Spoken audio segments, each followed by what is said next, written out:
देवतुल्य आयु अमा शक्ति। आज श्रद्धा चंद्रन का हमारा क्रमांक है 1332।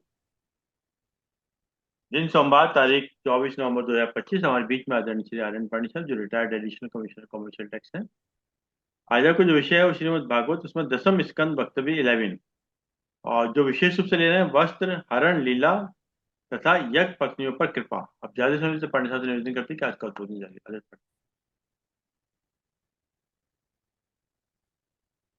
जी पढ़।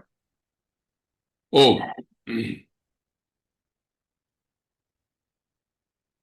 अपनी सकारात्मक ऊर्जा को केंद्रित करने के लिए सर्वप्रथम गायत्री महामंत्र का उच्चारण करते हैं तथा प्रभु से कुछ प्रार्थना करते हैं। ओम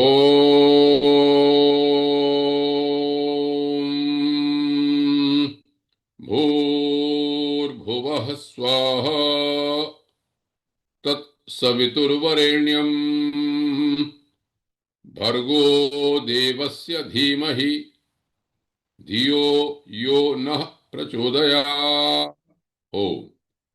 ओम विश्वानिधि सवितर्दुरितानि परासुव यद्भद्रं तन्न आसुव। ओम अग्नि नयसुपथारायि अस्मान् विश्वानि देव वयुनानि विद्वान् यो योऽध्यास्मज्जुहुराणमेनो भूयिष्ठान्ते नव उक्तिं विधेम। हे सकल जगत के उत्पादक प्रकाश स्वरूप परमात्मन, आप हमारे दुर्व्यसनों को, बुराइयों को, आपत्तियों को दूर करें और जो कल्याणकारी हो वह हमें प्राप्त कराएं।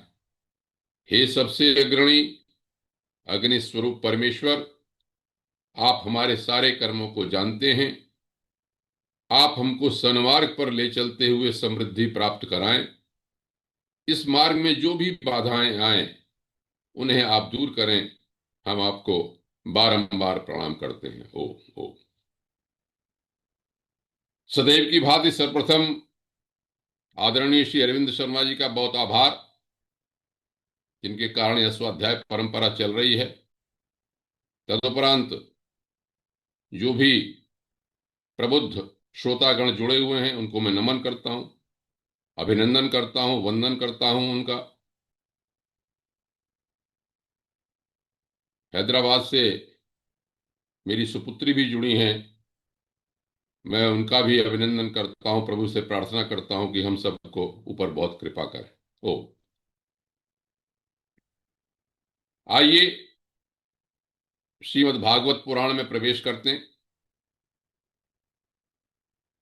सच्चिदानंद रूपाय विश्वोत्पत्त्यादि हेतवे तापत्रय विनाशाय श्रीकृष्णाय वयं नुमः।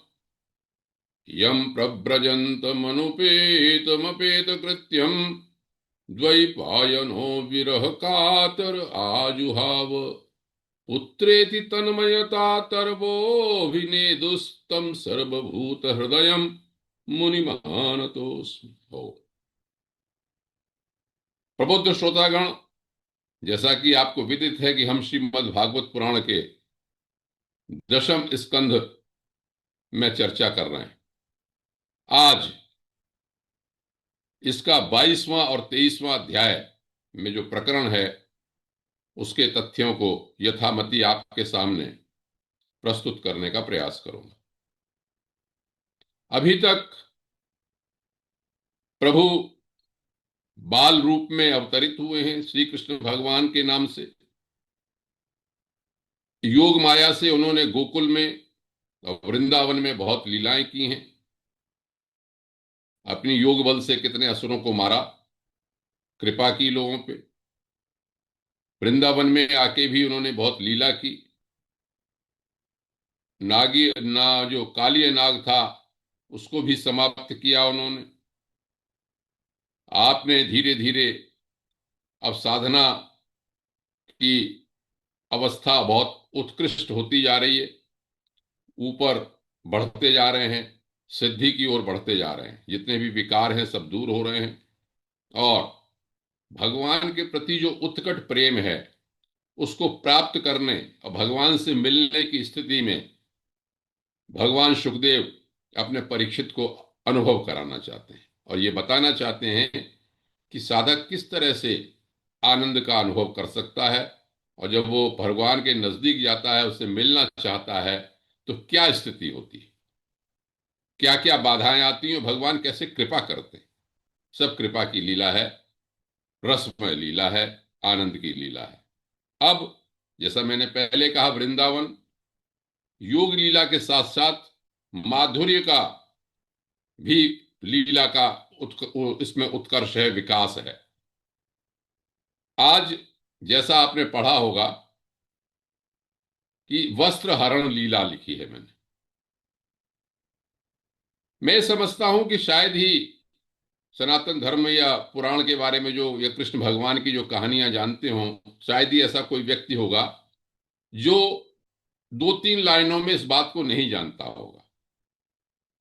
जो भक्त लोग हैं, श्रद्धा वाले लोग हैं, वो श्रद्धा पूर्वक स्वीकार करके, या जो आलोचक लोग हैं, अधिकतर मैंने आलोचक लोग देखे इस लीला के बारे में, वस्त्र हरण लीला, जो परमात्म तत्व के प्रेम तत्व को नहीं जानते या शास्त्र को यथा मतिबल यथा शब्दों के अनुसार पूरी तरह से नहीं पढ़ा या उसको जानने का प्रयास नहीं किया, वो आलोचना कर सकते हैं। क्या क्या कहते हैं 2-3 लाइनों में यदि मैं लीला को कहना चाहूं? जो नहाती हुई कन्याएं थीं, उनके वस्त्र भगवान ने हर लिए। इतना वस्त्र हरण लीला अगर कहूं 2 लाइन में तो यह है। लेकिन अब मैं प्रयास करूंगा आपके सामने शास्त्र को रखने का, वो आप श्रद्धा पूर्वक मनोयोग से इसको सुने तो आप ये पाएंगे कितनी दिव्य लीला है ये, भगवान की कितनी कृपा की लीला है ये। जो कन्याएं हैं वो कितनी उत्कृष्ट अवस्था में हैं, उनका क्या समर्पण भाव है, और दूसरा भगवान की क्या कृपा है। एक एक शब्द पर यथा जो भी शब्द इसमें आए हैं, जो मेरे समझ में आते हैं शास्त्रीय रीति से, उस पर ध्यान दें। उस पर ध्यान देने के उपरांत जब आप पूरी कथा को, पूरे प्रकरण को समझना चाहेंगे, तब आप समझेंगे कि हाँ, यह कितनी दिव्य लीला है, ये साधारण लीला नहीं है। शुरू करता हूं। भगवान सुखदेव परीक्षित से कह रहे हैं, हे परीक्षित, हेमंत ऋतु आई, उसके पहले मास में, और देखिए अरविंद शर्मा जी का प्रयास कितना दिव्य है, मैं कहता हूं संयोग। हेमंत ऋतु का प्रथम प्रयास है मार्गशीर्ष मास, अब भी मार्गशीर्ष चल रहा है। ये आप संयोग समझें कि मैं श्रीमद् भागवत पुराण की इस कथा को जो मार्गशीर्ष में हुई, उसे मार्गशीर्ष में ही कह रहा हूं मैं। भगवान की बड़ी कृपा है, उसका अनुभव कीजिए। तो सुखदेव जी कहते हैं कि हे परीक्षित, मार्गशीर्ष के महीने में नंद व्रज कुमारिका, एक एक शब्द पर ध्यान देंगे, उसे पकड़ने का प्रयास करेंगे। यहां पर यह नहीं लिखा कि स्त्रियां नहा रही थी, बहुत ध्यान देने की बात है। नंद व्रज कुमारिका, व्रज की जो कुमारियां थी, कन्याएं, वो नहा रही थी। इस कुमारिका का शब्द यहां पर 2 कुमारिकाएं थी, उन्होंने 2 बार प्रयोग किया है। कुमारिकाएं क्या कर रही थी कि देवी की पूजा, कात्यायनी देवी की पूजा करने लगी। कात्यायनी देवी की पूजा कैसे, क्या क्या करती थी? पहले पूजा करती थी, व्रत रखती थी, और जो कुछ चढ़ाती थी पूजा में, उसी से बचा हुआ हविष्यान्न खाती थी उसमें। और सुबह सुबह सूर्य उदय से होने से पहले पहले, जब तक कि लालिमा आए, अपने यमुना तट पर चली जाती थी। यमुना तट पर जाके स्नान करती थी।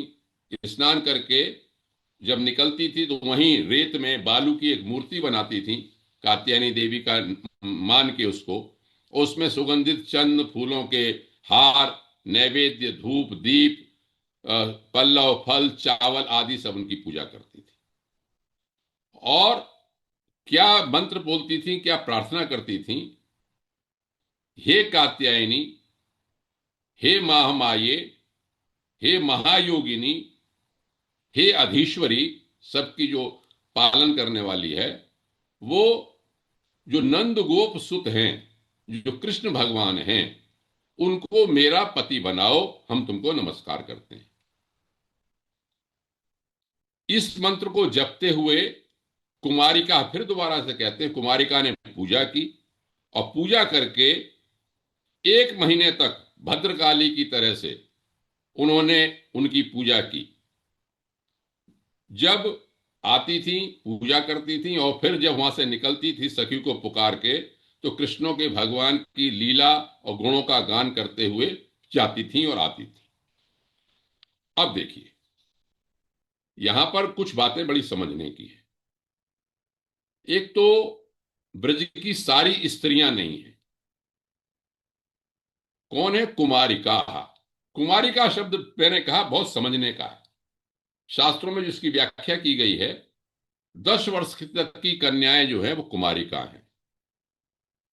कुमारी होती है, फिर कुमारिका माने उससे छोटी।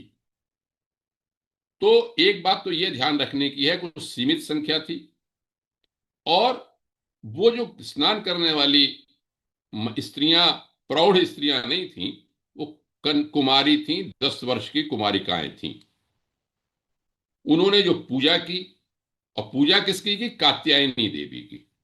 एक मंत्र है बड़ा प्रसिद्ध, जो मैंने अभी हिंदी में अर्थ बताया, कि कात्यायनी महामाये महायोगिन्यधीश्वरी नंदगोप सुतम देवम पतिम में कुरुते नमः।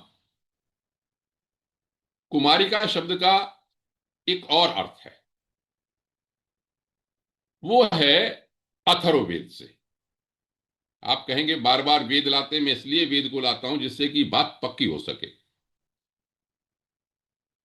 अथर्ववेद में 20वें कांड का 133वां सूक्त है। जैसे आप जानते हैं, वेदों में प्रत्येक मंत्र का एक देव ऋषि होता है, एक देवता होता है। तो इस सूक्त में देवता कुमारी ही है। तो ये जो कुमारी का, देखिए, ये मैं बार बार कहता हूं कि ये ग्रंथ देखने में कहानी वाला है, लेकिन ऋषियों ने जो लिखा वो हमको अध्यात्म, पर ब्रह्म, परम सत्ता के जो भेद हैं उनको खोलने के लिए इसको लिखा है। कोई भी शब्द ऐसे ही नहीं प्रयोग कर दिया गया। तो वहां पर जो कुमारी का जो देवता है, उसका अर्थ किया गया कि कुमारेतीत कुमारी, कुमारी का वाह, मतलब अर्थ है कि जो शक्ति कुमार्ग पर चलने से रोकती है, उसको हम कुमारी कहते हैं, कुमारिका कहते हैं। तो पहले तो आप ये समझ लें, ये जो कन्याएं हैं, ये हमको कुमार्ग से रोकने की शक्तियों का प्रतीक है। यहां पर कुमारिकाएं। एक बात और, ये भी कहा जाता है कि ये कुछ शास्त्रों में, वैष्णव शास्त्रों में व्याख्या की गई है कि ये कुमारिकाएं 8 थी। 8 कौन थी? ये बिल्कुल खास थी, इनकी जो सिद्धि हुई है इनकी, इनके लिए ये कहते हैं कि एक लीला है, निकुंज लीला। राधा और कृष्ण के बारे में आप पढ़ते होंगे। स्वामी प्रेमानंद तो राधा राधा जी के सब वर्णन करते हैं, राधा की शक्ति, जो उनकी आह्लादनी शक्ति है परम सत्ता की, उसके बारे में। उस निकुंज में जब भगवान राधा और कृष्ण लीला करते हैं, तो उसके चारों तरफ जो उनकी अंतरंग सहेलियां हैं वो 8 हैं। और ये कहा जाता है, ये माना जाता है कि ये जो कुमारिकाएं थी स्नान करने वाली, जिनके साथ ये लीला हो रही है, उन्हीं अंतरंग सखियों को सिद्ध करने की लीला है। 8 कौन सी हैं? अलग अलग जगह अलग अलग नाम हैं, लेकिन जो प्रचलित नाम भी बताए जाते हैं वो है ललिता, विशाखा, अनुराधा, पल्लवी, मैना, कुमुदनी, विमला, मदनानी। नाम सुन के ही जो रसमय लीला, आनंद लीला, वैष्णव लीला का आनंद लेते हैं, उस सखियों के नाम सुन के राधा कृष्ण तो बहुत अंत में पहुंच पाएंगे। पहले सहचरियों से मिलना पड़ता, सहचरियों से अनुमति लेनी पड़ती है भगवान राधा कृष्ण की लीला को देखने के लिए। तो ये बताते हैं कि ये वो 8 कुमारिकाएं थी। खैर, कात्यायनी देवी की उपासना हम जानते हैं, नवदुर्गा में कात्यायनी छठी देवी है। प्रथमम शैलपुत्री च, द्वितीयम ब्रह्मचारिणी, तृतीयम चंद्रघंटेति, कूष्मांडेति चतुर्थकम, पंचमम स्कंदमातेति, षष्ठम कात्यायनीति च। छठी नंबर पे कात्यायनी देवी का नंबर है। यह भी कहा जाता है कि साधना की दृष्टि से जो कुंडलिनी जागरण की दृष्टि करते हैं, ये छठा आज्ञा चक्र का साधना का स्तर है। कहने का अर्थ ये कि हम धीरे धीरे भगवान की सब लीलाओं को देखते हुए ब्रह्मरंध्र को प्राप्त करने के लिए, जो सहस्रार चक्र है, उस तक जाने के लिए आज्ञा चक्र की स्थिति में आ गए। और यहां पर क्या कहा, दूसरा संबोधन है महामाये। महामाया के बारे में अच्छी तरह समझ लेना चाहिए। ये परम सत्ता की वो शक्ति है। महती, महामाया बना महा और माया, और महा और अमाया। अर्थ संस्कृत में, हिंदी में समझने की जरूरत है। महती चासौ माया चेती, जो महान भी है और माया भी है। ये तो है हम संसार में लगाने के लिए, भोग के लिए। लेकिन महती चासौ अमाया चेती, जो अमाया है, जो हमें निवृत्त मार्ग पर ले जाती है, ज्ञान से दूर करती है, वो भी महामाया शक्ति है। महायोगिनी, योगियों की में भी श्रेष्ठ महायोगिनी है, अधीश्वरी, पूरे संसार पे जिसका शासन चलता है।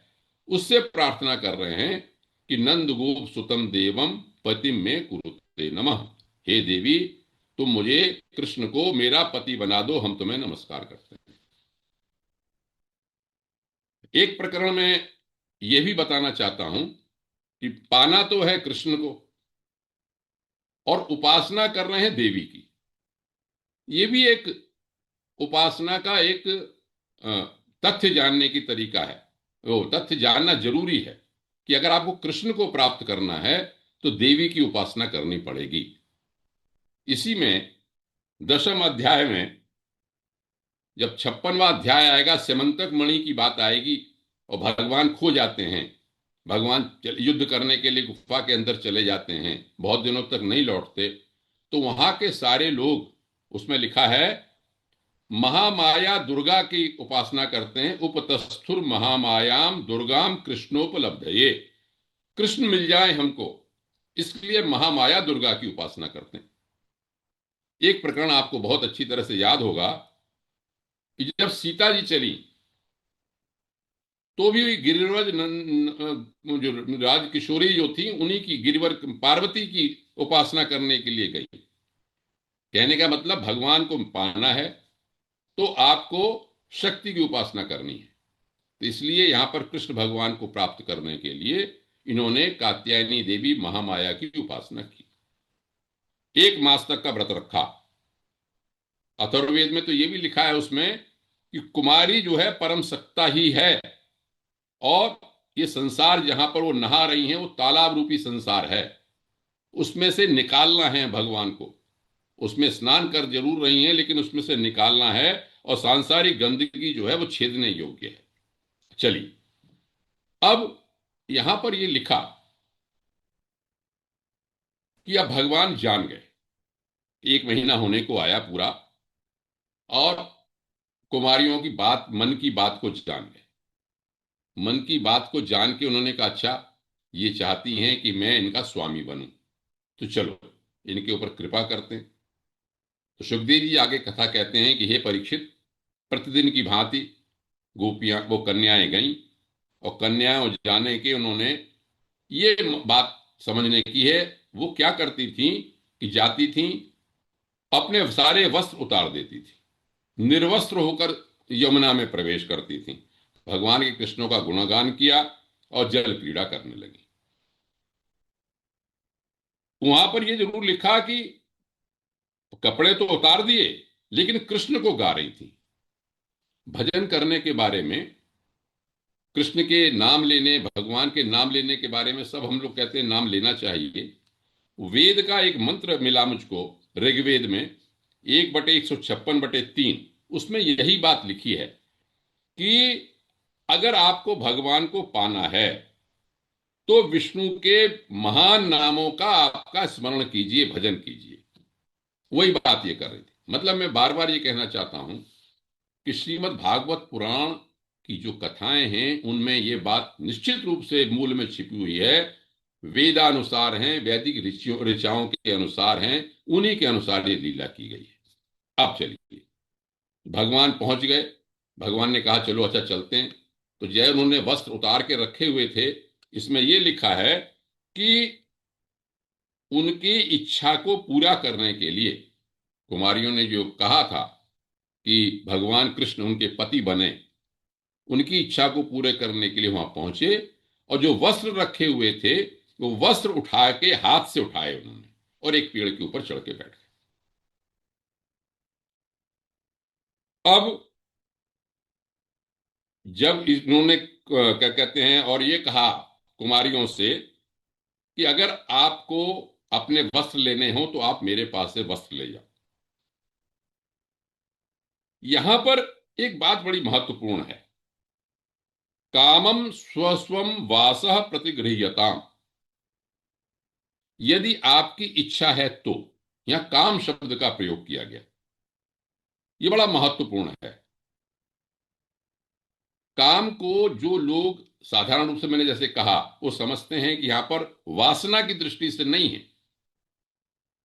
बड़ा महत्वपूर्ण बात एक समझने की है आपको। विष्णु सहस्त्र नाम में भगवान के, विष्णु के 1000 नाम करीब है। वहां पर एक पंक्ति आती है, वो बड़ी समझने लायक है। यहां पर, वहां पर ये आता है, एक श्लोक है, उसमें ये कहते हैं, 45वां श्लोक है, उसकी एक पंक्ति है कि भगवान के नाम देखिए क्या है।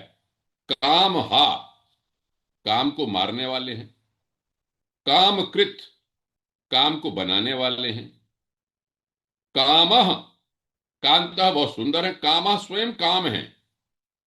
काम प्रदह, काम को देने वाले हैं। तो देखिए भगवान कृष्ण बैठे हैं। काम को समाप्त करने वाले भी हैं, काम खुद हैं, काम को देने वाले भी हैं और बहुत सुंदर है। या कोई विरोधाभास नहीं है कि ये काम स्वयं भगवान ही काम है। तो यहां पर जो लिखा कि कामम स्वम स्वम वासः प्रतिगृह्यताम, एक तरह से भगवान ये इशारा दे रहे हैं कि मैं ही काम हूं, जो तुम्हारी कामना है वो मैं ही हूं। आप अपने वस्त्रों को ले सकते हैं। एक बात और याद रखें, अब फिर वही बात आती है वेद की। काम शब्द एक तरह से बना क और अम।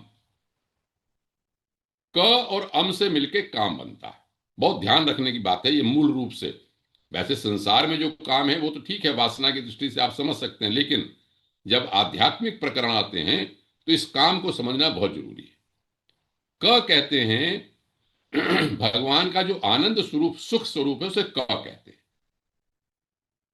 और अम कहते हैं जो उसकी प्राण शक्ति है। इसमें अथर्ववेद में एक मंत्र आया, उसमें लिखा कि अमोहम अस्मि सात्वम, मैं अम हूं और हे शक्ति तुम भी वही हो, प्राण शक्ति वही है।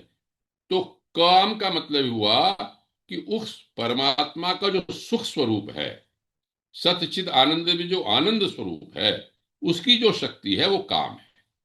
इसको आप अच्छी तरह समझ लें। प्राण शक्ति है, आनंद स्वरूप है भगवान का। तो आनंद स्वरूप ही प्राप्त करना चाह रहे थे। भगवान ने भी कहा कि तुम्हें आनंद लेना है तो आओ। अब सबसे ज्यादा आपत्ति यही होती है कि भगवान ने ये क्यों किया, उनके वस्त्रों को क्यों रखा। और ये कहा, फिर कन्याओं ने कहा कि तुम ऐसा मत करो, लेकिन ये भी कहा हम आपकी दासियां हैं। दासियों का मतलब क्या हुआ कि देही वासांसी धर्मज्ञ, तो आप धर्म को जानने वाले हैं, आप हमारे वस्त्रों को वापस कर दो। तब भगवान ने कहा कि यदि आप दासी हैं, आपने पूर्ण समर्पण मुझे कर दिया है, तो आप मेरे कहने को मानो। और जब आए, उनको जब वो लेने के लिए बाहर है, तो कहते हैं भगवान ने अपने कंधे पर वस्त्रों को रख लिया। ये बड़ी महत्वपूर्ण बात है। पहले हाथ में था, फिर कंधे पर रख लिया, मतलब उनकी जिम्मेदारी, उस आवरण की जिम्मेदारी अपने ऊपर रख ली। अपने ऊपर रखने के उपरांत जब इन्होंने कहा कि देखो, एक बात यहां पर ये कही, भगवान कृष्ण के मुख से कहलवाई कि आपने जो विवस्त्र होके, निर्वस्त्र होके जो स्नान किया है, वो देवता का उल्लंघन है।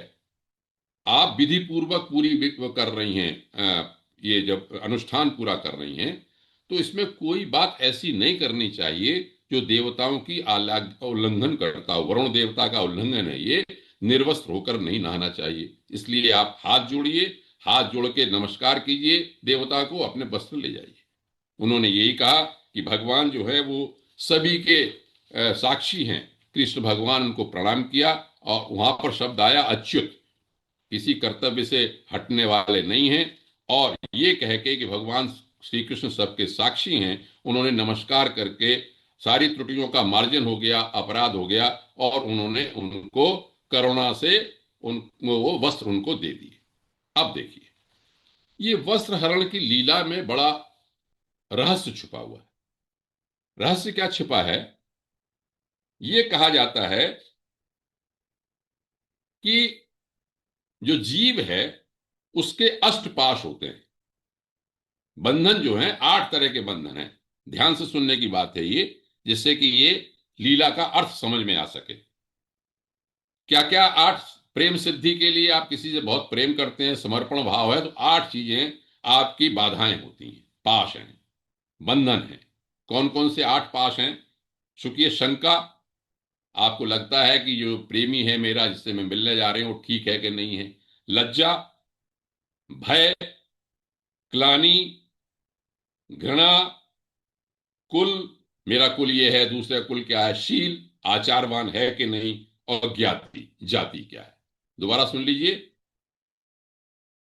शंका, लज्जा, भय, ग्लानि, घृणा, कुल, शील और जाति। ये 8 पाश हैं प्रेम सिद्धि में जो बाधक होते हैं। भगवान ने यहां पर इसी पाश का दूर किया है। जो कपड़े जो हैं वो माया का आवरण है, एक तरह से लज्जा का आवरण है। समर्पण भाव यदि है, आप पति के रूप में भगवान को स्वीकार कर रहे हैं, तो ये जो माया का आवरण है, ये जो लज्जा का आवरण है, ये संसार का जो आवरण है, वो भगवान ने उठा लिया, दूर कर लिया। दूसरी बात ये है कि ये भी समझना चाहिए यहां पे कि भगवान ने जो कंधे पर चीज जब रखी, भगवान ने जब स्वयं रख के दी, तो वो भगवान का एक तरह से प्रसाद हो गई। तब वो वस्त्र नहीं रहे, तब वो दिव्य प्रसाद हो गया उनके लिए। कि भगवान ने कहा कि ठीक है, मैंने दे दिया। और देने के बाद यहां पर ये कहा भगवान ने कि ये वसन रूपी जो वासना है, वासना का जो आवरण है, वो भी मैं समाप्त करता हूं, और प्रसाद के रूप में ये वस्त्रों को मैं वापस करता हूं। ग्रहण किया, बहुत प्रसन्न हुई कन्याएं, उन्होंने वस्त्र पहने, उनको प्रणाम किया, उनको देखती रही। अब गई नहीं, जानी, घर की ओर नहीं जाना चाह रही थी। भगवान समझ गए उनकी बात को। उन्होंने ये कहा कि कुमारियां जो हैं उनका चरण स्पर्श करना चाहती, उनका स्पर्श करना चाहती है, क्योंकि इसी कामना से उन्होंने व्रत धारण किया कि कृष्ण भगवान हमारे पति हो जाएं। जीवन का उनका यही एकमात्र संकल्प है। अब देखो भगवान ने क्या कहा, हे साध्वियों। वहां पर जो अबला और कुमारिका का जो संबोधन था, वो भगवान के मुख से कह रहा है साध्वः, साधु, साध्वी हो आप। आपके संकल्प को मैंने जान लिया है। आपने जो पूजा अर्चना की थी उसे मैं समझ गया हूं, और मैंने उसको स्वीकार कर लिया है। और समय आने पर यह सत्य होगा। आपका जो संकल्प है वो सत्य होगा। इसमें लिखा है कि तुमने मेरे अपना मन, प्राण, शरीर, सब कुछ तुमने मुझको दे दिया है। तो आप निश्चित समझो कि एक तरह से आपके जितने भी पाश हैं सब दूर हो गए हैं। जब आपने मुझे समर्पित कर दिया, तो आप मुझे क्यों प्राप्त होगी? आप में अब संसार में रहने में कोई बाधा नहीं है। एक उदाहरण दिया वहां पे, जैसे कोई बीज है, बीज को आप जमीन में डाल देंगे, अंकुर होगा संसार में अगर हम रह रहे हैं। लेकिन उसी बीज को यदि उबाल दें या भून दें, तो वो संसार में या जमीन में रहते हुए भी उसमें अंकुरित करने की शक्ति समाप्त हो जाती है। तो भगवान ने ये कहा कि आपने यहां पर जो मुझे समर्पण भाव दिखाया है, उस समर्पण भाव से अब आपको संसार में रहते हुए भी कोई दिक्कत नहीं होगी। और जो वस्त्र थे उनको देके ये कहा कि यहां पर एक बात कहा, बड़ा महत्वपूर्ण शब्द यहां पर प्रयोग किया सुखदेव जी ने, कि ब्रजम सिद्धा, अब आप लोग सिद्ध हो गए। मैं ये कहना चाहता हूं कि वस्त्र हरण शब्द सुनने से ये न समझे कि वस्त्र के हरण किए गए, बल्कि उनकी जो साधना थी वो सिद्ध अवस्था में आई। जो वासना का आवरण था, जो माया का आवरण था, जो लज्जा का आवरण था, जो अष्टपाश थे, वो समाप्त हो गए सब। यदि आपको पूर्ण समर्पण से देखना है भगवान को, तो सब तरह की वासनाओं को समाप्त करना पड़ेगा, सब तरह के आवरण को समाप्त करना पड़ेगा। तब भगवान ने ये कहा सिद्धा, यहां पर लिखा है कि आप सिद्ध हो गई हैं। और जो आपने जिस भाव से मेरी पूजा की थी, आने वाली रातियों में शरद ऋतु में रंस्यंतक छपाह, मेरे साथ रासलीला करने के लिए, रमण करने के लिए तुम योग्य हो गई हो, समर्थ हो गई हो। मैं आपकी इच्छा को कुछ समय बाद आपको पूरा करूंगा। इतना कहने के बाद उन्होंने कहा कि लब्ध कामा कुमारिका, सुखदेव जी कहते हैं कि कुमारिकाओं की इच्छा पूरी हो गई। और वो इच्छा नहीं थी उनकी जाने की, लेकिन भगवान का ध्यान करते हुए, उनके चरण कमलों का ध्यान करते हुए वो वहां से गए। इसमें कुछ बात और समझने की है। देखिए, चैतन्य महाप्रभु के एक शिष्य हुए रूप गोस्वामी। रूप गोस्वामी जी ने दो ग्रंथ लिखे, उज्जवल नीलमणि और श्री भक्त रसामृत संधु। मैं इसलिए कह रहा हूं आपसे कि हम साधारण लोग जो राधा कृष्ण या भगवान कृष्ण की केवल माधुर्य वाले क्षेत्र में प्रवेश नहीं करने योग्य हैं या प्रवेश नहीं किए हुए हैं, वो उन लीलाओं को समझ नहीं पाते। वहां पर रूप गोस्वामी जी के एक और शिष्य हुए जीव गोस्वामी, उन्होंने व्याख्या की है। वो क्या मानते हैं, देखिए, हम तो ये मानते हैं प्रायः कि भगवान कृष्ण ने अवतार लिया साधुओं की रक्षा करने के लिए, दुष्टों का दलन करने के लिए। लेकिन नहीं, वो एक खास क्षेत्र है माधुर्य लीला का, जिसमें वो एक कहते हैं कि भगवान तो केवल रसमय हैं, रस निर्यास स्वाद्यार्थम अवतारणी।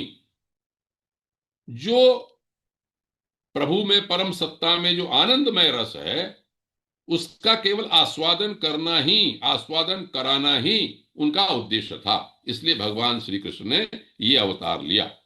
तो भगवान की जो वृंदावन की लीला है, वो उसको केवल रसास्वादन के रूप में ही वो देखते हैं।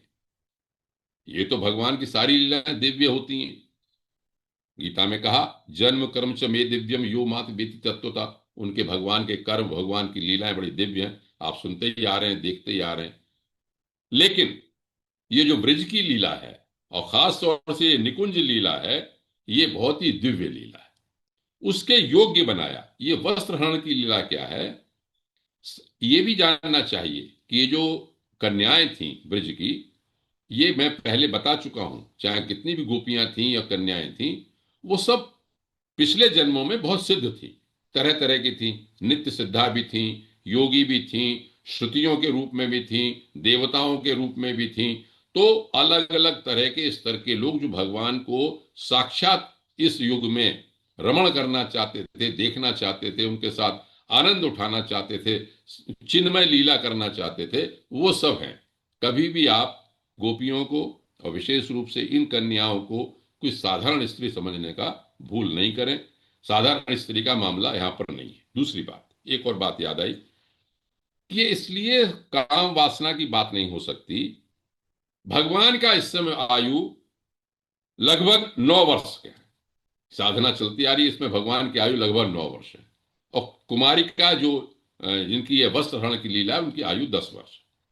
तो यदि आप आयु की दृष्टि से भी देखें, तो काम वासना वाली बात, सांसारिक भोग वाली बात या कोई भी दोषपूर्ण स्थिति इसमें नहीं आनी चाहिए।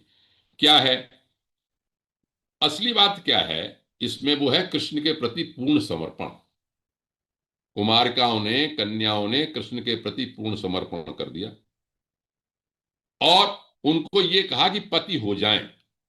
अब दो बातें हैं, एक तो समर्पण करना और समर्पण स्वीकार करना। कठोपनिषद में कहा यमई वेशे वृणुते तेन लभ्य, मैं समर्पित हो जाऊं, मैं आपका हो गया, ये तो ठीक है, लेकिन जब तक आप स्वीकार नहीं करते, परमात्मा हमको स्वीकार नहीं करता, तब तक कैसे काम चलेगा। तो यहां पर परमात्मा ने, भगवान श्री कृष्ण ने यह मोहर लगाई कि मैंने आपकी इस अर्चना को, इस साधना को स्वीकार कर लिया है। कहा किया उन्होंने, अपना कुल परिवार धर्म सब कुछ संकोच छोड़ के समर्पण कर दिया था पूरा।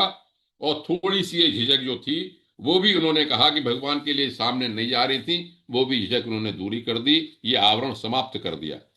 समर्पण एक क्रिया है और समर्पण तभी पूरा होता है जब भगवान उसको स्वीकार कर लेते हैं। इस लीला में भगवान ने कुमारिकाओं की जो समर्पण था उसको स्वीकार किया है और यह भी बता दिया कि आप शास्त्र मर्यादा का उल्लंघन करके निर्वस्त्र होकर स्नान कर रही थी, इसलिए वो स्नान न करें, पूर्ण समर्पण करना। तो जब आप किसी से सामने जाते हैं तो आपको छल छिद्र सब छोड़ने पड़ते हैं। कोई भी आवरण, कोई भी संकोच, कोई भी पाश उसका नहीं हो। बस उसी की ये वस्त्र हरण लीला एक तरह समझिए कि कोई भी आवरण नहीं है, तभी आप दूसरे परमात्मा आपको स्वीकार करेगा। यह भी एक बात ध्यान में रखने की है कि ये कन्याएं या गोपियां जानती थी कि भगवान जो हैं, वो जो भगवान कृष्ण जो हैं वो परम पुरुषोत्तम है। ये भी बताऊं मैं आपसे, जब आप, हम आगे चलेंगे, गोपी गीत पर पहुंचेंगे तो वहां साफ कहा कि न खलु गोपिका नंदनो भवान अखिल देही नाम अंतरात्म दृक्। हे भगवान, हम जानते हैं कि आप केवल नंद गोप सुत नहीं हैं, आप सारे प्राणियों के अंतरात्मिक दृक् हैं।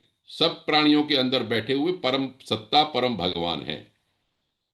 इस लीला में, वृंदावन की लीला में बड़ा महत्वपूर्ण बात यह है कि चाहे नंद हो, चाहे यशोदा हो, चाहे गोप, ब्रज के गोप हों, ग्वाले हों, वो ये नहीं जान पाए थे कि ये ब्रह्म हैं। समझते तो थे कि भाई लीला की जरूर कोई बात है, लेकिन केवल गोपियां ऐसी थीं जिन्होंने रास में भाग लिया है सबने, कि वो जानती थी कि परमात्मा है। इसीलिए इन कुमारिकाओं ने कहा कि नंद गोप सुतम देवम पति में कुरुते नमः।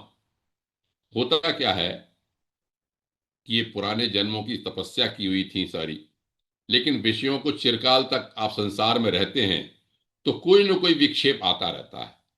और जब साधना करते हैं, जैसे इन्होंने साधना की, और साधना करने पर भी हमको क्या लगता है, कोई ना कोई हमें ये रहता है हम साधना कर रहे हैं, यही हमारे पर बहुत ही हमें घमंड हो जाता है कि हम तो बहुत साधना कर रहे हैं। ये आएगा, आगे आएगा, अगले उसमें आने वाला है ये यज्ञ पत्नियों के बारे में। लेकिन उस साधना का अहंकार भी दूर करते हैं भगवान। आपने वस्त्र रख दिए, आप तो कह तो रहे हैं हम पूर्ण समर्पण है, लेकिन आपको आवरण है, माया का आपके आवरण है। तो माया का उन्होंने आवरण वस्त्रों के रूप में, सारा आवरण उन्होंने लेके हाथ में पहले रखा, फिर कंधे पर रख लिया। और भगवान ने ये कहा वहां, शुद्ध भाव प्रसादितः, आपके शुद्ध भाव से मैं प्रसन्न हूं। एक तो देखा जाए तो संसार जो है, जल जो है वो भी भगवान ही है। जल के कंठ में हम लोग वो नहा रहे हैं, कुमारिकाएं नहा रही हैं, तो भगवान का रूप ही है, समझने की बात है। लेकिन जब ये भाव समाप्त हो जाता है, आवरण समाप्त हो जाता है, पर्दा समाप्त हो जाता है, तो हम परमात्म सत्य, हमें परमात्मा ने स्वीकार कर लिया।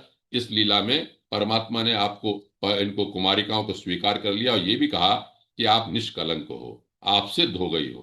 तो एक तरह से आप देखिए, जब आनंद की अनुभूति होती है, आस्मृत हो जाता है, आस्मृत कोई साधक जो है तो उसको होश ही नहीं रहता कि मैं क्या सोच रहा हूं, क्या नहीं सोच रहा हूं। फिर भगवान दोबारा से स्वीकार करते हैं, फिर संसार में लगा देते हैं। तो यहां पर इस लीला में एक तो आवरण का समाप्त होना, माया का समाप्त होना, सिद्ध होना, और जो वस्त्र अब मिले हैं, जैसे भगवान को हमने कोई चीज दे दी और भगवान ने फिर हमें वापस कर दी, तो वो प्रसाद हो गया एक तरह से। तो ये वस्त्र अब केवल साधारण वस्त्र नहीं रहे, ये भगवान का पावन प्रसाद हो गए। जानती थी भैया भगवान स्वयं श्री कृष्ण हैं। इस तरह की लीला इन्होंने की, और इस लीला से हमारा एक तरह से समझना चाहिए वृत्तियों का समाप्त होना, सांसारिक वृत्तियों का, उनके ऊपर आत्मा उनके ऊपर आवरण का समाप्त होना ही वस्त्र हरण की लीला है।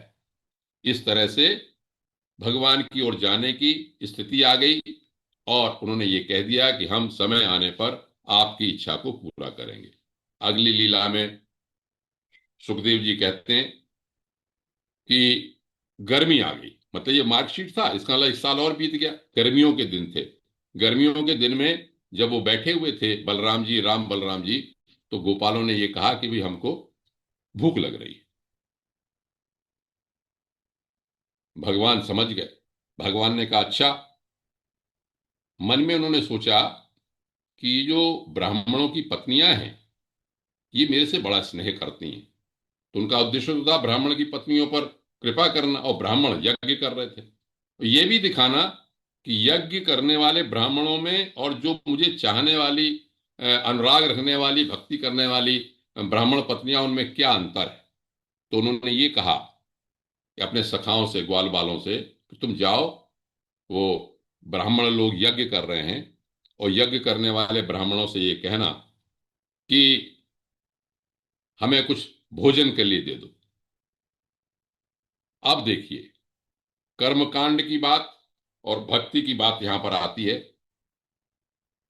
ब्राह्मणों ने ना भोजन नहीं दिया। उन्होंने कहा कि हमारा तो कर्मकांड चल रहा है, हम पूरी दीक्षा पूरा कर लेंगे उसके बाद। लेकिन जब वो लौट के आ गए कि भाई उन्होंने तो मना कर दिया, तो उन्होंने कहा अच्छा। भगवान हंसे। भगवान ने कहा अच्छा, तुम ऐसा करो, दोबारा जाओ, उनकी ब्राह्मण पत्नियों के पास जाना इस समय।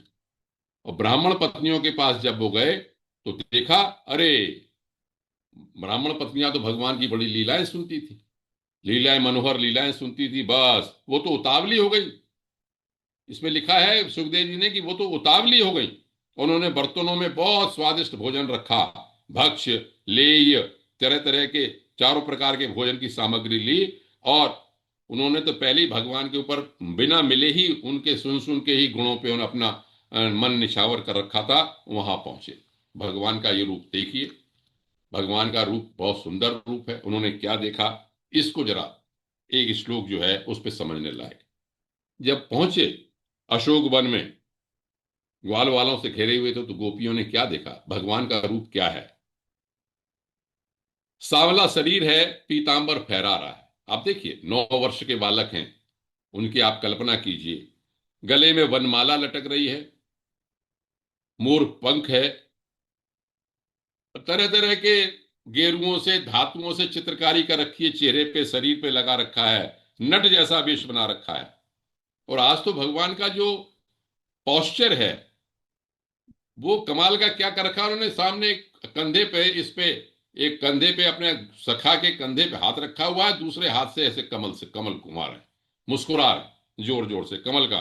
और कमल के कुंडल हैं, कपोलों पे घुंघराली अलके हैं उनकी, और मुस्कुरा रहे हैं। बहुत सुंदर श्लोक है ये। श्यामम हिरण्य परधिम वनमाल वर्य धातु प्रवाल नटवेश प्रवाल मतांसे विन्यस्त हस्तमितरेण धुनानमब्जम कर्णोत्पलालक कपोल मुखाब्जहासम। इनको देख के ये है। अब जो बात समझने की है वो है भक्ति मार्ग में क्या होना चाहिए। उन्होंने देखा, और उन्होंने क्या देखा कि उनको देख के उनके मन को, उनकी छवि को अपने अंदर ले गई। अंतः प्रविश्य सुचिरम परिरभ्यतापम। और सुचिर से जो उनकी छवि थी, उनको अंदर ले जाकर अपनी जो जलन थी, शरीर की जो उनकी उत्कंठा थी, आकांक्षा थी मिलन की, उसको समाप्त किया। अंदर ही भगवान रहते हैं। ये भगवान बाहर से उनकी छवि लेके अंदर गए, हम लोगों के अंदर उसी तरह की छवि बनी रहे। तो जब वहां पर पहुंचे, तो उन्होंने कहा भगवान ने कि भगवान बताओ, स्वागतम भो महाभागा आस्यताम की करवाम में आपका क्या करें हम। तब उन्होंने कहा कि देवियों, आपका स्वागत है। आपने कोई मन में कामना आपके इस तरह की नहीं है, संकोच छिपाव द्वैत नहीं है। और प्राण बुद्धि मन शरीर स्वजन सब आपने भगवान में मेरे लिए लगा रखा है। तो उन्होंने, गोपियों ने कहा कि भाई आप मेरे ऊपर प्यार करती हैं, आपने मेरे दर्शन कर लिए, अब आप लौट जाओ। तब उन्होंने कहा कि देखो भगवान, ऐसा आप मत कहो हमसे। हमने तो ये सुना है कि आपकी शरण में जो आ जाता है वो दूसरे लौटना नहीं पड़ता, और हमारे पति लोगों के हम हमारा तिरस्कार करेंगे कि हम उनकी बिना आज्ञा के कैसे आ गए हैं। तो उन्होंने कहा नहीं, पति आपका तिरस्कार नहीं करेंगे।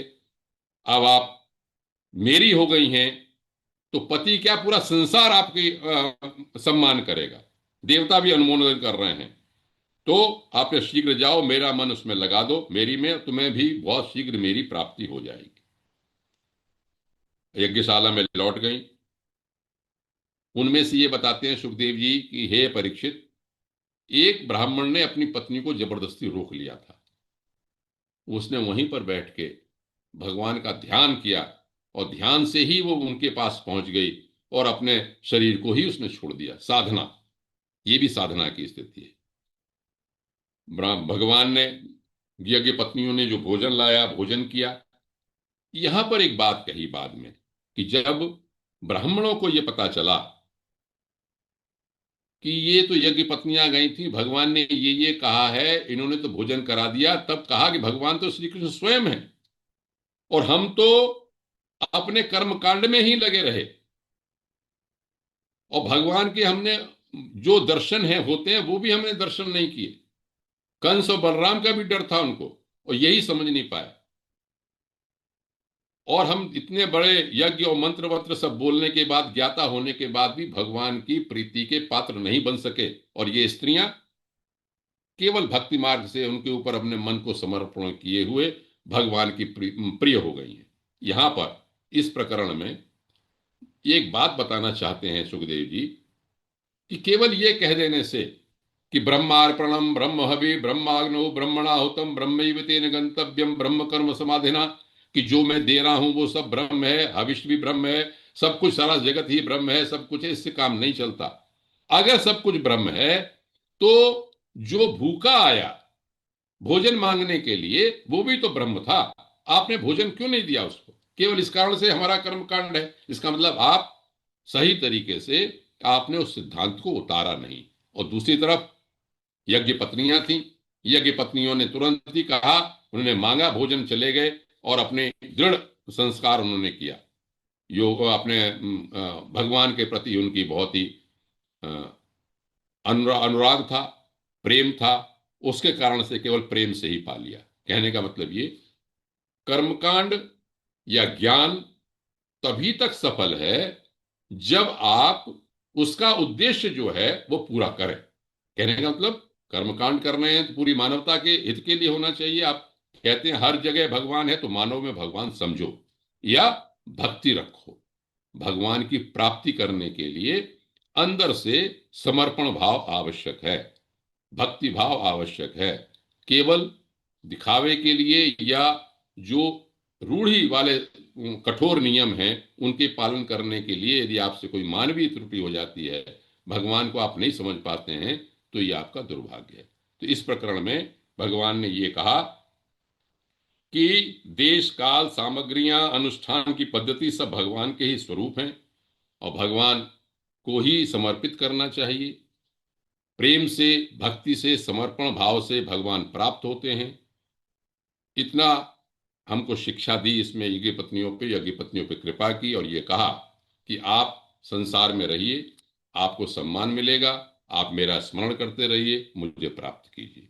तो दो प्रकरण आज मैंने ये कहे, कि पहले में तो सिद्ध अवस्था की साधना को पूरा किया, और जो अष्टपास था, आवरण था वस्त्रों का, वो उसने समाप्त किया, जिससे कि हम परम सत्ता से मिलने योग्य हो सकें। और दूसरे में इन्होंने ये कहा कि नहीं, केवल कर्मकांड मात्र करना तभी तक योग्य है जब तक कि आपके आवाज भगवान के अंदर प्रीति हो, भगवान के रूप को समझ सकें। यज्ञ पत्नियों ने बहुत विद्वान विदुषी न होते हुए भी भगवान को पा लिया। इस तरह से आज के वक्तव्य को मैं समाप्त करता हूँ। ओम। बहुत बहुत धन्यवाद अदानी पांडे साहब। सभी लोग अनम्यूट हैं, अगर किसी कोई जिज्ञासा, कोई प्रश्न है तो पूछ सकते हैं।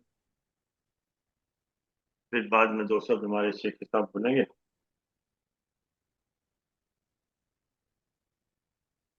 पानी जी, आपको तो मैं कहता बहुत अध्ययन करना पड़ रहा होगा, क्योंकि बड़ा बारीक और बड़ा क्लिष्ट है ये चीज।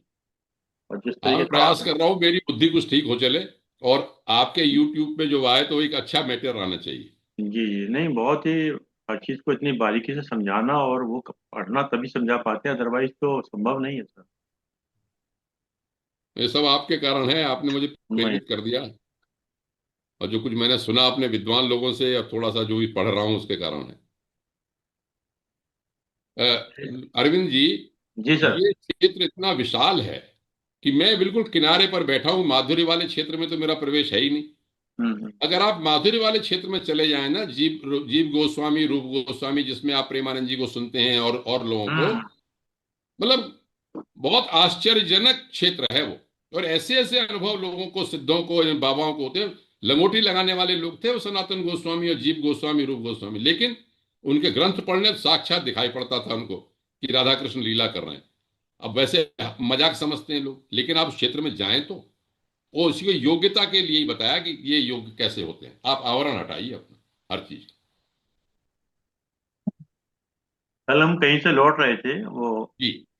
पलकों में एक कुछ चल रहा था, अपने अपने राम वाले में। अच्छा अच्छा। तो हमारे कुमार एक मित्र। विश्वास पर।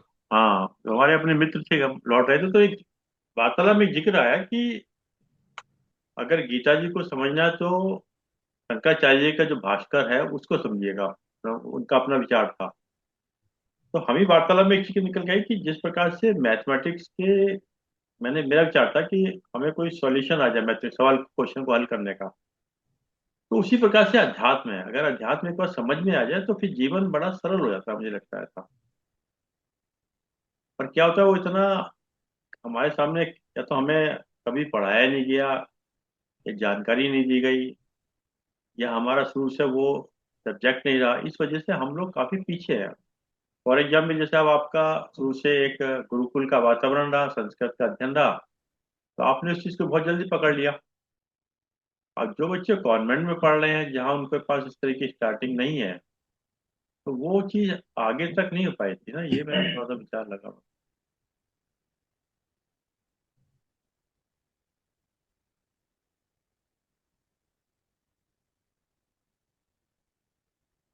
तो साहब, आप भी कुछ व्यास जी को कुछ बोलना चाहेंगे क्या? हाँ, तो चौधरी साहब कोट वोट पहन के बैठे हैं आराम से।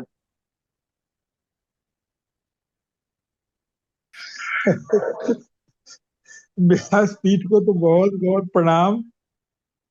और आज आपके जो आपने बताया कि कैसे समर्पण और निष्कपट प्रेम का कुछ अलग ही महत्व है। कर्मकांड के पीछे बहुत ज्यादा भागना नहीं चाहिए।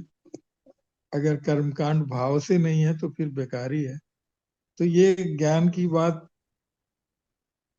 बहुत बड़ी बात है और इसको हम लोगों को समझना ही चाहिए। मैं बहुत बहुत प्रणाम करता हूँ व्यासपीठ को, बहुत बहुत प्रणाम। चलिए शेखी साहब, आप धन्यवाद दीजिएगा। सर्वप्रथम धन्यवाद आदरणीय शर्मा जी आपका। आपके प्रयास से हमें स्वादिष्ट आज आदरणीय श्री आनंद पांडे जी ने बहुत अच्छा सदवचन किए और हमको वेदों से, ग्रंथों से, सब में से निकाल कर सार वस्तु हमारे तक पहुंचा दे। ये उनकी अथक प्रयास है, बड़ी मेहनत है। इनके प्रयासों के लिए जितना भी धन्यवाद किया जाए, क्योंकि ये बहुत ही कोशिश करते हैं हमको सार तत्व दे दिया जाए।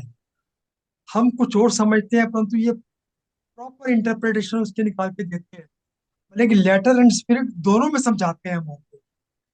इनके लिए इनका बहुत बहुत धन्यवाद। और आज के उद्बोधन के लिए आदरणीय पांडे साहब का हृदय से बहुत बहुत धन्यवाद। धन्यवाद, आभार, बहुत बहुत आभार। बहुत बहुत धन्यवाद रणजीत शेखी साहब, बहुत बहुत धन्यवाद रणजीत आनंद पांडे साहब। आपने समय निकाल के समय दिया, हम आपके आभारी हैं। और जूम के लोग का विशेष रूप से धन्यवाद कि आपने समय निकाल समय दिया। जैसा कि एक विचार के साथ और 3 बारों के साथ अपनी बात समाप्त करते हैं। आज का विचार बहुत छोटा सा है। जो रिश्ते हमारी ताकत होते हैं, जो रिश्ते हमारी ताकत होते हैं अक्सर वही हमारी कमजोरी भी होते हैं। बहुत रिश्ते खून के हों या एहसास के, रिश्ते खून के हों या एहसास के, इसमें जिद नहीं आनी चाहिए। सुंदर। इसमें जिद नहीं आनी चाहिए, वरना जिद जीत जाती है और रिश्ते हार जाते हैं। सत्य वचन, सत्य वचन। वरना जिद जीत जाती है और रिश्ते हार जाते हैं। आइए हम्म। 3 भाग पहुंचा करते हैं। ओम।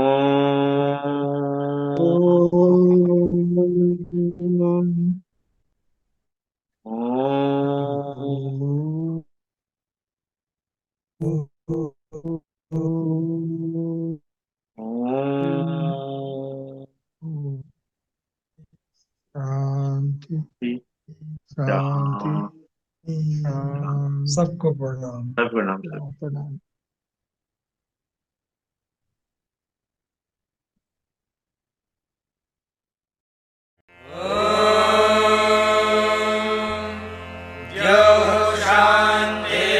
शान्तिरन्तरिक्षं शान्तिः पृथिवी शान्तिरापः शान्तिरोषधयः शान्तिः वनस्पतयः शान्तिर्विश्वे देवाः शान्तिर्ब्रह्म शान्तिः सर्वं शान्तिः शान्तिरेव शान्तिः सा मा शान्तिरेधि। ॐ शान्तिः शान्तिः